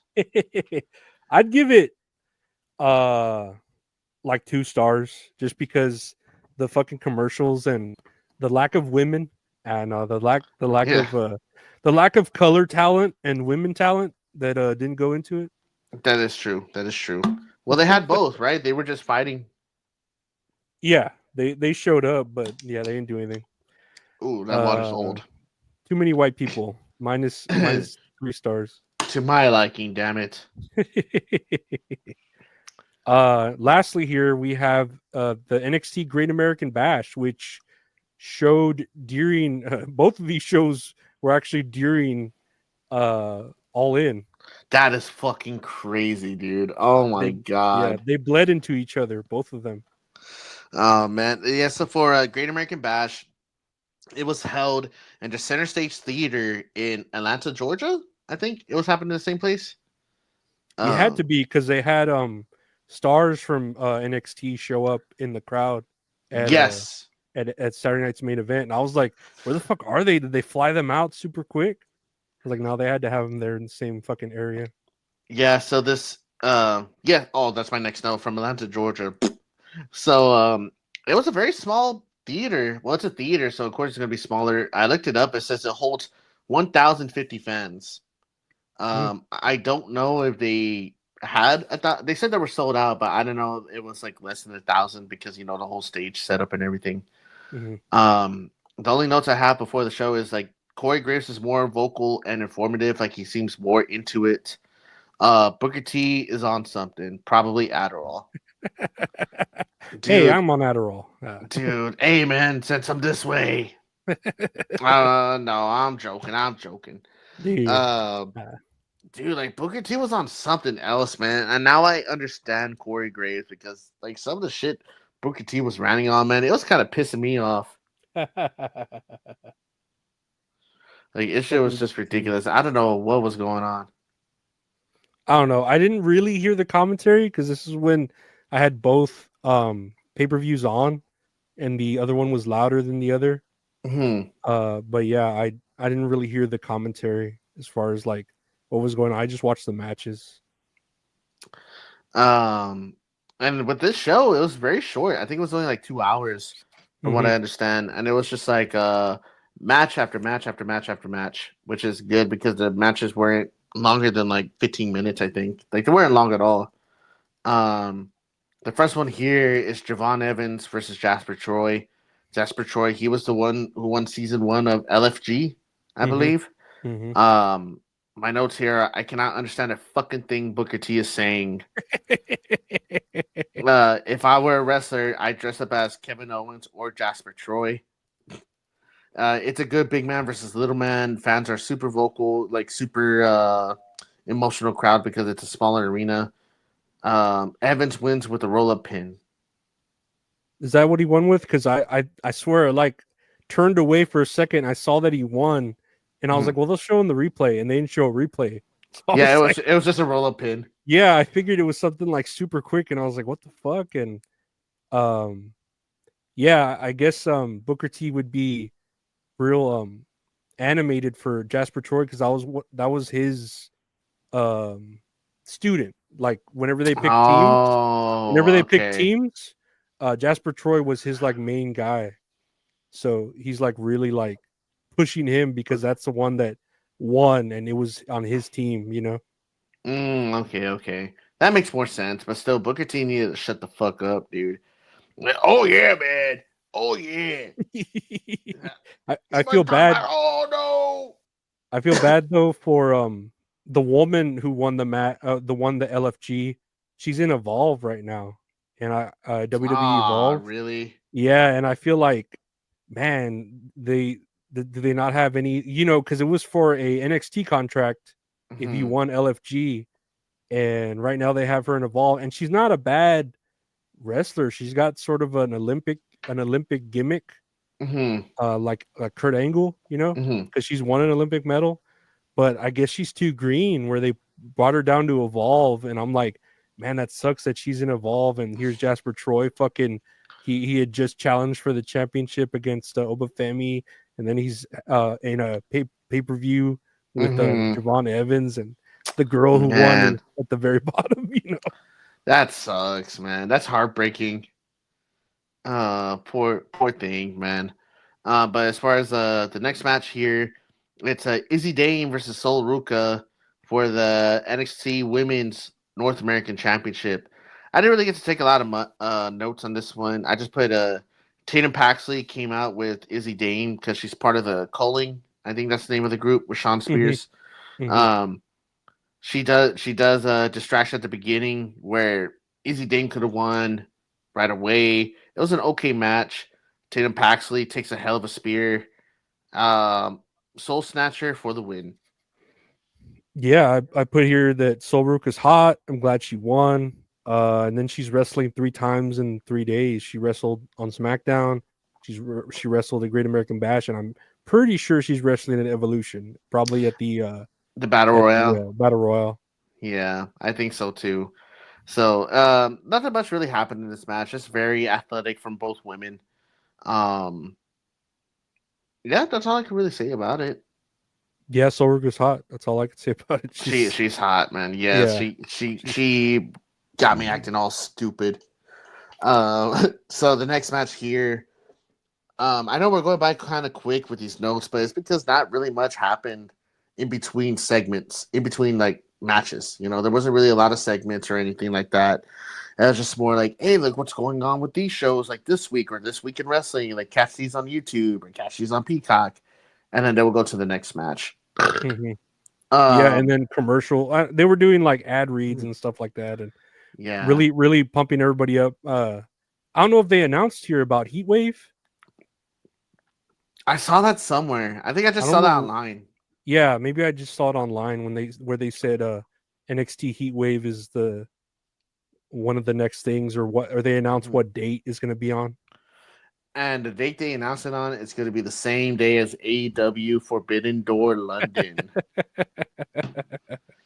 I know everyone's like, why do they WWE keep doing that? And it's just like, because they can. I don't know. I don't know I what to tell you. guess. I don't know. I feel like it's saltiness at this point, man. Oh yeah, for sure. Pettiness. It's beyond that. It's just like we want them to fail, so we're gonna go head to head, But I don't know if that's gonna work now because All In felt like so successful, Yeah, man. We'll see what happens, man. But Mhm. I'll talk more about that after this because we don't really have a lot else here to talk about. The next match, a False Count Anywhere match between Ricky Saints and Ethan Page for the NXT North American Championship, the men's championship. Very fast start. A slam. There was a body slam through a table, like through the merch table to Ethan Page. Tables, chairs, and fire extinguishers. Oh my! No Slim Jim logos. No Slim Jim logo, just some Yeah, good old table break. Yes, it was nice. old fashioned table. No Slim Jim Um, tables. again, there's that same spot with the chair and the back of the chair where their spine hits the back of the chair. It was a Mhm. back body drop given to Saints on the chair, and then Ethan Page grabs him. Ethan Page grabs him right away and does a suplex onto the guardrail, which looks gnarly. Ricky Saints does a power bomb to Ethan Page through the chairs, which also looks fucking crazy. Uh, Booker T does not understand what no disqualification means because there's a spot that they're on the stage, right? And then Ricky Saints has him in like a headlock and he kicks off of the rep and then does the DDT. Do you remember that? No, I don't remember that. So he does that and the ref's like, oh, like what the hell? And then Booker T's just going off and like, that should be a disqualification right there. And then Vic Joseph just sounds so annoying. He's like, Book, it's no disqualification. Like, he can literally do whatever he wants. Oh, he touched his hand on the ref. That ain't cool. And then, like, Corey Graves is, like, trying to fucking push it on. Like, dude, shut the fuck up. This is where I was starting to roll my eyes, man. A fucking beautiful Razor's Edge off of the stage through two tables. Oh yeah, that Man. was great. Just chef's kiss, man. It looked fucking good. And Ethan Page gets the pin and retains. And this was my match of the night right here, man. Like, it was just good fucking shit. Yeah, no, I really like this feud. And I was like, when I saw the Ego's Edge or whatever they call it off the stage to the tables, I was like, this better be the end. Because that was fucking gnarly, That was gnarly. That was pretty fucking badass, man. Yeah. And he just just floated so majestically through the tables, man. Very good. Very good. Do you have any other notes for this one, or? Pretty much the same as you. That I had forgotten at the beginning that it was a hardcore, not a hardcore match, but a anything goes match, and I saw them using like kendo sticks and shit, and I was like, "What the fuck? Didn't they use a kendo stick like at the beginning? I don't remember now, but yeah, that was the first thing he grabbed. Yeah, and I was like, "What the fuck?" And I was like, "Oh, it's anything goes." And oh, that makes sense. I was like, Booker T, what? What gonna be a disqualification? Dude, chuggy, quack, quack. Chuggy, quack, quack, just me. But it was a badass match. Yeah, I would say it was a good fucking match. I would say match of the night too. Looking at the other two matches that went down, it was match of the night. They put on good. I like Ethan Page and Ricky Saints. I mean, I've liked him, but like Ethan them Page grew on us. Yeah, them together is like badass. It's money. It's money or whatever. It's money. This is like good shit. That's good shit. The next match here for the NXT Championship, Obafemi versus Yoshiki Inamura. I put here big meaty men bump meat. That's what I put here too. Great meaty man match. I put that I really like Inamura's haircut. It's pretty fucking sick. That it's all cool. spiked up on one side, just completely shaven on the other. I fuck with that. I like how Inamura goes up to the top rope and he like launches himself off the top rope. Yeah, he has a good splash. It's a really good splash. Josh Briggs interference that Inamura does not approve of, because I think that would have won Inamura the match. Right? He's like, "Hey, what are you doing?" Whatever. Super hot crowd, really hot for the match. Obafemi retains, and my last note here: Obafemi is a wrestler. Oh yeah, he's. I'm surprised they haven't pushed him to the main roster yet. He's fucking badass. For audio listeners, I'm just doing the Obafemi strut. Whoa, or whatever his song. Oh.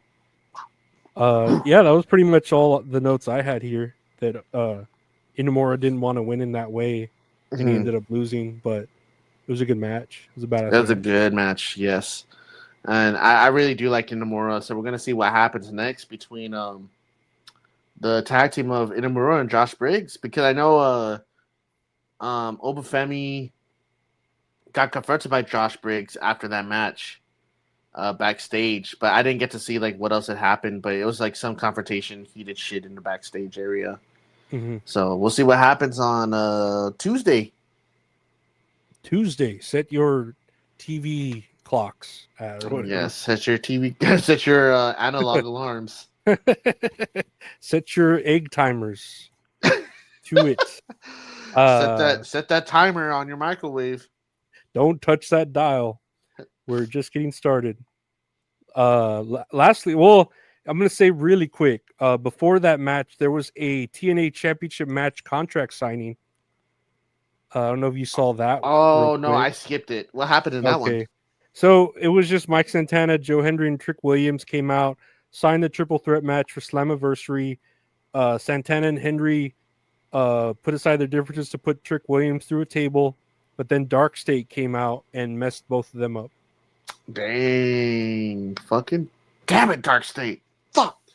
I swear, I don't know what they're going to do with Dark State, but I don't know. Oh, that reminded me that on SmackDown, the Wyatt Six won the tag team belts. Yes, I forgot about that. And everyone's saying that WWE's racist. They're not helping their case. I'll say that. It's not helping the case, but it's like, I don't know, man. Like, I can only do so much. Yeah, I don't know about that. I mean, they're pretty. Yeah, they might be. I don't know. Yeah, they probably are, man. Yeah, everyone should just accept it instead of like complaining. They're like, yeah, they are. Like, y'all could stop supporting it. Okay, but are you gonna stop watching? No, exactly.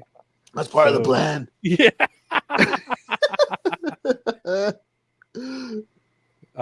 Finally here for the main event, and I was surprised this was the main event, was Jordan Grace and Blake Monroe versus Fatal Influence.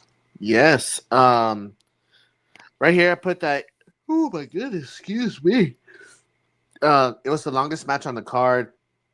Why is Jordan Grace so badass? This is Blake Monroe's debut in ring for NXT. One quote I have here was there was a spot where I just saw it recently, this morning. Blake Monroe does a monkey flip to Jordan Grace, and then she does a splash on top of JC Jane or Fallon Henley. Yeah, and Booker T just goes in all caps, "What the hell was that?"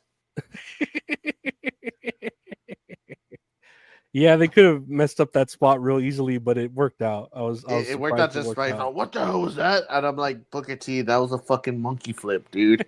Like, you should. I don't know. Man. Don't call it a monkey flip. He's gonna fucking stare at you with his fucking bloodshot eyes that are always bloodshot. Oh, like oh man, it's like you should go see an eye doctor. He's gonna squirt blood out of his eye at you. Oh, like an iguana. Yeah.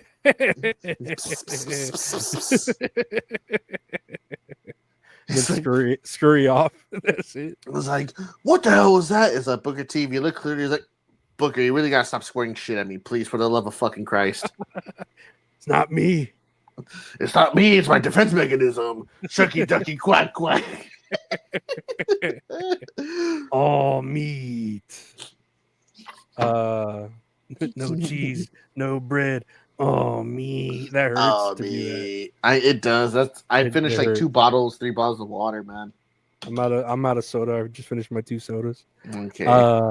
Nice. I wrote here it was an okay match.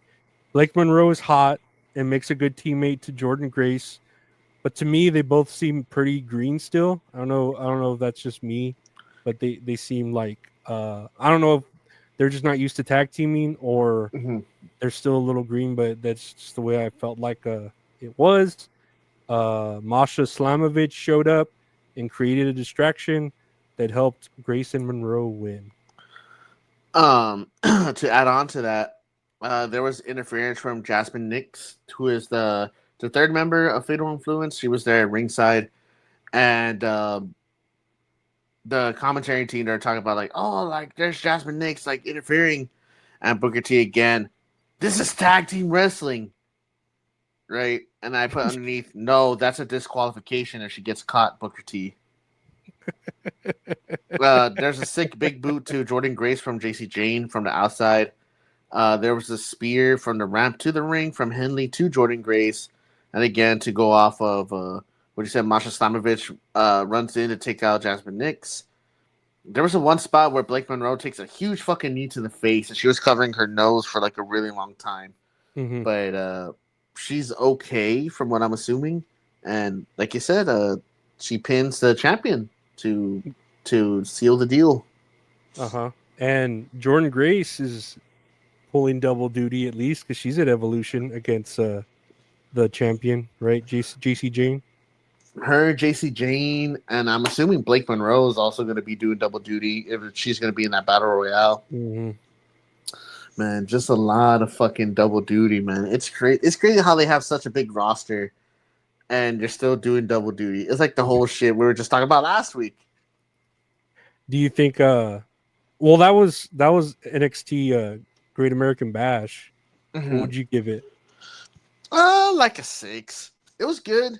I think I probably would have rated it a 5 if it weren't for that Ethan Page and Ricky Saints match. That one was really fucking good. Like they were fighting like if rent was due. No, it was a good match. I like both of them as characters and as wrestlers. What about yourself? What would you rate this out of 10 monkey flips? I'd probably say 6 also, for sure. Because nice. Like you said, that match of the night, and it was a fun watch. It was an easy watch. You know, I mean, not that it was easy because I was watching both of them at the same time, but I was like, oh, it's done. Cool. I could fucking turn my head one way instead of having both my eyes fucking spread out, you know? I know, fucking looking like an iguana. You're just squirting blood on both screens. Man. I was squirting blood for Adam Cole out of my teeth. Oh, man. So the discussion I wanted to talk about was how we said like earlier in this episode that NXT Heatwave is going to go up against AEW Forbidden Door, which is going to be in London. Like, do you think them going up against each other is good for business? I don't think it is. I mean, of course not. In a perfect world, they wouldn't. But I'm sure scheduling and then also I feel like they kind of obviously plan it that way. Fucking WWE. Mm-hmm. But honestly, there's what is it on Saturday? I think so. I think it's on Saturday. I mean, they always have their NXT pay-per-views on Saturdays, right? And there's only so many Saturdays in so many months. I don't know. I don't know how to say, like, it could be a coincidence, but I know it's not. But it could be. Yeah, I'm like 85% sure it's not a coincidence. It's not like they're in the same city. If it'd be different if they were the same city and the same day, you know, it'd be like, oh shit, that's for sure like planned, you know. But this I could see as a coincidence, but I know it's not, you know. It's like I just hate how there's so much fucking discourse in the IWC. Like, I mean, I talk about how fucking cringe it is, the internet wrestling community, and like, you know, like there's fucking what do they call them? Like the like someone who's like defending only WWE or someone who only defends AEW. They're like, oh fuck WWE, AEW is doing it.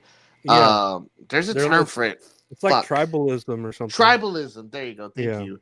Like the Mhm. tribalism, I think it's one of the dumbest fucking things I've ever seen in my life. It's like literally both shows have positives, or both companies, I'm sorry, have both positives and both negatives.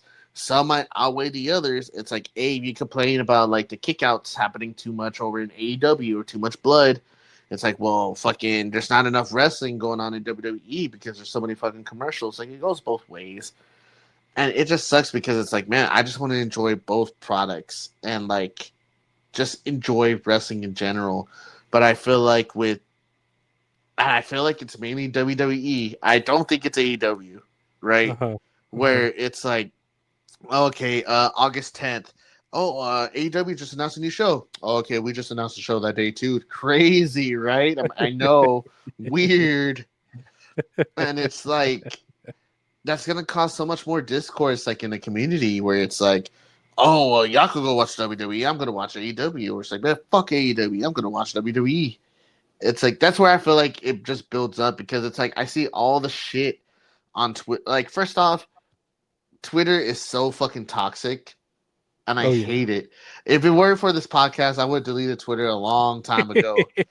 But it's like I see people just talking shit about each other's company. I'm like, dude, like we saw some great fucking wrestling this weekend. Like, why can't we just talk about that as saying like, oh, like go watch your stupid show over there? Like that's for fucking kids.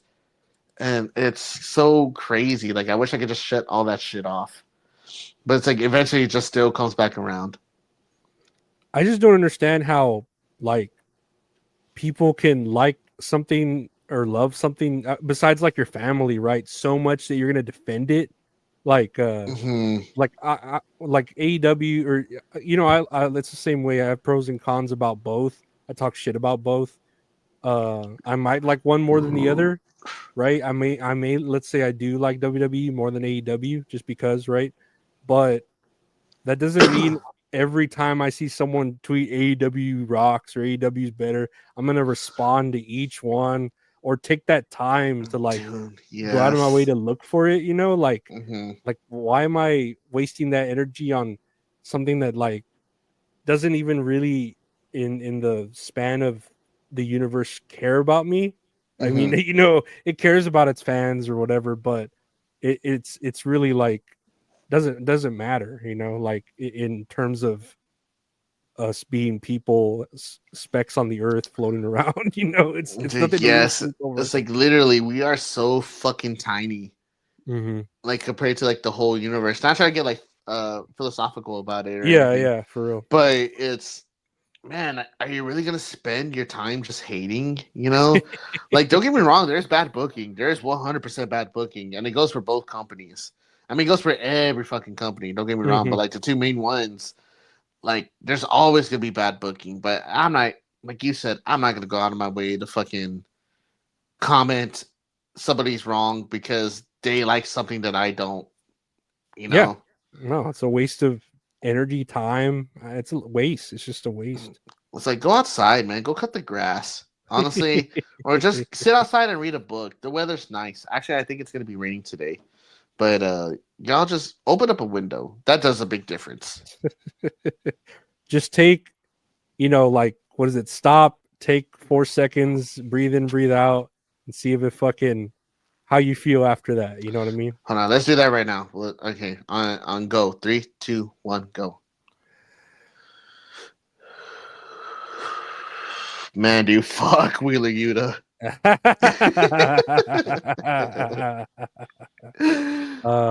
Wheeler Yuta, he needs a Yeah. fucking haircut. Oh man, I used to have my hair like that in high school. That's crazy. Yeah, but he's like what, 20, 28, 26? He's not in high school. Fucking, let me see how old he is. Hold on. He's a fucking professional wrestler on a. He's getting main events in a fucking your second best promotion. You know what I mean? Like The first thing that pops up is Wheeler Yuta hair. October. I don't. Oh wait, I don't want to say his birthday. He is 28. He's from Hawaii, dude. Hell yeah. That makes me hate him even more. They really like spam there. They're all into spam there. Do you like spam? I never had spam. I'm kind It's of all scared. right. It's all right. It's mid. Like it's okay. Like spam and eggs, but it's mid. It's too salty. Well, okay. I'll pass on it then. I'm okay. Yeah. But yeah, man, that's all the wrestling we saw this past Saturday. Tonight, as we're recording this in the afternoon on some Sunday, July 13th. Tonight, they're having WWE Evolution.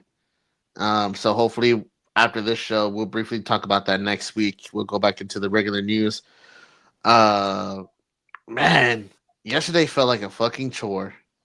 Yeah, it was a long day of work. Mm-hmm. you had to pull a double shift. You work and fucking wrestling. Honestly, man, if I could get paid to just do like wrestling shit, I fucking quit my job like a long time ago.